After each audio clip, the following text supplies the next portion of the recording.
Graça e paz, tudo bem? Eu quero liberar uma palavra de Deus para a tua vida hoje. Se encontra no livro de João, capítulo 14, versículo de número 6. E a palavra de Deus diz assim: E disse-lhe Jesus: Eu sou o caminho, a verdade e a vida. Ninguém vai ao Pai senão por mim. Esse texto ele é muito interessante, que Jesus ele declara que ele é o caminho para se chegar a Deus. E isso aqui mexe comigo, mexe muito no meu interior, porque Jesus, sendo o caminho, ele é o único que nos conduz ao Pai, né? Jesus ele declara que somente ele pode nos conduzir ao Pai. Então Jesus, como por ser o caminho, ele é o centro das nossas atenções, ele é o que nos direciona, ele é o que nos sustenta para o nosso alvo.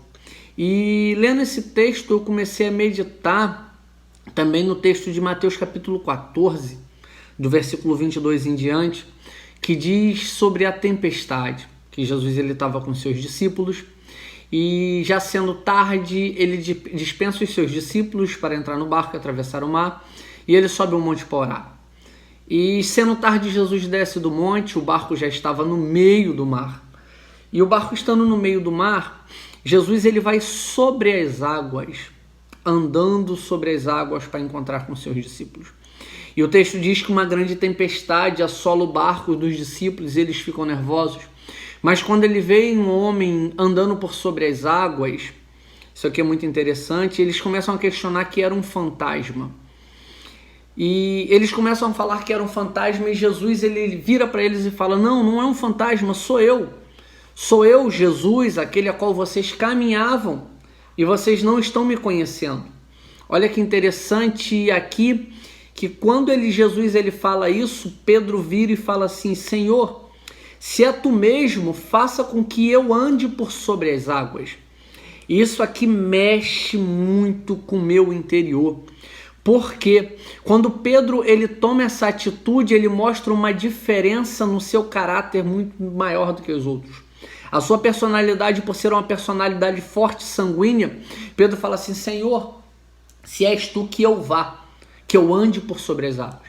E o texto diz que Jesus então chama Pedro. Isso é interessante porque Pedro é o único que tem coragem de andar sobre as águas. Pedro é o único que expressa o desejo, não dá dúvida de realmente ser Cristo, mas o desejo de viver o sobrenatural. Os discípulos preferem ficar no barco com medo da tempestade. Pedro prefere andar por sobre as águas para chegar até Cristo. Essa é a diferença que nos mostra. E voltando ao texto do caminhar, que Jesus ser o caminho, olha que interessante, que Jesus ele abre um caminho no mar. Jesus ele anda por sobre as águas e fala: Pedro, vem. Porque quando Jesus libera uma palavra, ele abre um caminho onde não é caminho. Ele abre uma estrada onde não é estrada. E ele fala: Pedro, ande por sobre as águas, porque o caminho para você andar já está pronto. Jesus sempre vai construir um caminho para a tua vida, para direcionar os seus passos, para direcionar o teu milagre. Mesmo que a tempestade assole o barco, mesmo que a adversidade mexa com a tua estrutura, mesmo que você não consiga enxergar o que é que vem na tua direção, mas a tua atitude de enxergar que é melhor ir até Cristo do que ficar no barco na tempestade, Jesus sempre abrirá um caminho.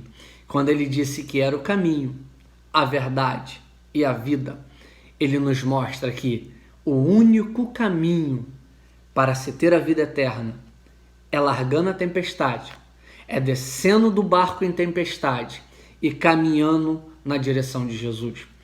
Pode parecer impossível andar por sobre as águas, mas quando Jesus te chama, não tenha medo do absurdo, mas tenha certeza do sobrenatural, porque o sobrenatural de Deus vai acontecer na tua vida. Então entenda que o único caminho da salvação, por mais que possa parecer absurdo, estranho, dificultoso, mas se Jesus te chamou para esse caminho, acredite que será possível você atravessar as dificuldades.